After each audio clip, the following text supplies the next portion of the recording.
sebelum kita ngomongin yang lebih lanjut tentang sistem imun, kalau kita ngomong sistem imun itu pasti erat hubungannya sama apa? Darah yang mana? Sel darah putih kan. Nah, untuk tahu sistem imunnya gimana, kita mesti tahu dulu nih gimana cara nge-review deh. Bukan tahu, mungkin lo udah tahu ya, review tentang pembentukan darah. Nah, pembentukan darah terjadi di mana? Ayo, pembentukan darah terjadi di mana? Di sumsum tulang. Nih, misalnya tulang. Nah, tulangnya di dalam sini nih, di pusatnya tulang. Namanya kalau bahasa Inggrisnya bone marrow. Bone marrow. Salah, R-nya 2. Bone marrow atau sumsum tulang. Nah, gimana ceritanya? Nah, ini gue udah ada contekannya. Nah, si multipotensial hemapoietik ini maksudnya pembentukan darah ya. Stem cell itu yang bisa ngebelah jadi apapun. Bukan jadi apapun sih, dia bisa membelah jadi sel yang lain. Multipotensial maksudnya si stem cell ini kan satu jenis sel kan, multipotensial hemapoietic stem cell.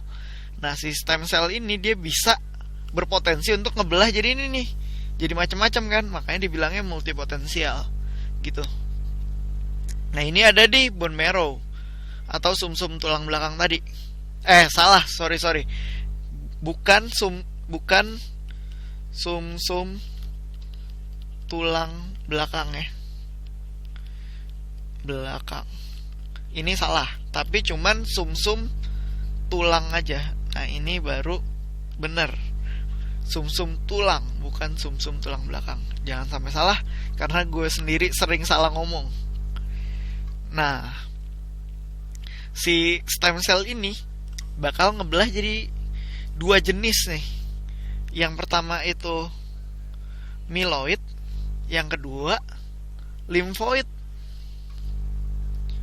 Nah, dua-duanya ini penting nih. Yang myeloid itu jadi megakaryotype. Jadi yang pertama itu jadi megakaryotype. Ini apa? Begitu pecah jadi trombosit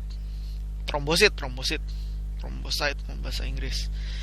Nah, ingat deh, trombosit sebenarnya ini salah juga sih disebutnya trombosit. Kalau di manusia itu platelet, karena trombosit itu sel, sedangkan platelet itu bukan sel tapi pecahan dari megakaryosit ini.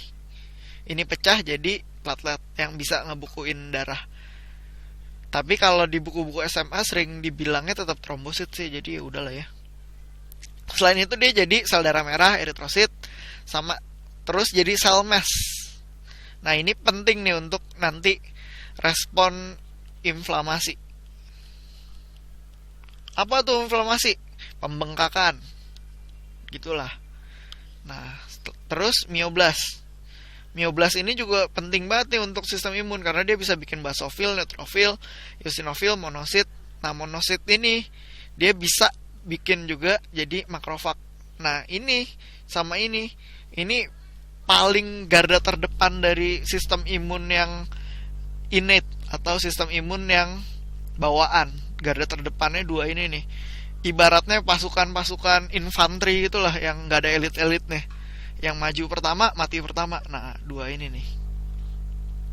Nah, kalau yang limfoid gimana? Nah, limfoid nih rada-rada advance gitu kan fungsinya. Ada yang natural killer cell. Wih, keren kan namanya. Bahasa Indonesianya apa ya? Gak tahu deh gue. Gue lupa, takut salah juga kalau gue pakein bahasa Indonesia. Jadi natural killer cell, dia kerjaannya ngebunuhin sel sendiri. Jadi kalau lu manusia, dia kerjaannya ngebunuhin sel lu. Kok dibunuhin? Kalau selnya udah terinfeksi sama virus, kan udah gak guna tuh selnya. Virusnya malah bisa bereplikasi di sel lu. Nah, sel itu bakal dibunuh sama natural killer cell. Nah, selain itu dia ngebelah lagi jadi small lymphocyte, yang bikin limfosit T sama limfosit B. Nah, limfosit B bikin sel-sel plasma. Nah, ini nanti paling pentingnya bagi garda belakang sih. Dia penting, dia paling belakangan kerja tapi dia paling efektif untuk adaptif sistem imun atau sistem imun adaptif. Jadi yang ini adaptif, yang ini bawaan. Tapi nanti detailnya gimana di rekaman berikutnya. Ini infanterinya, ini tim elitnya. Paling gampang kalau mau diceritain kayak gitu. Oke.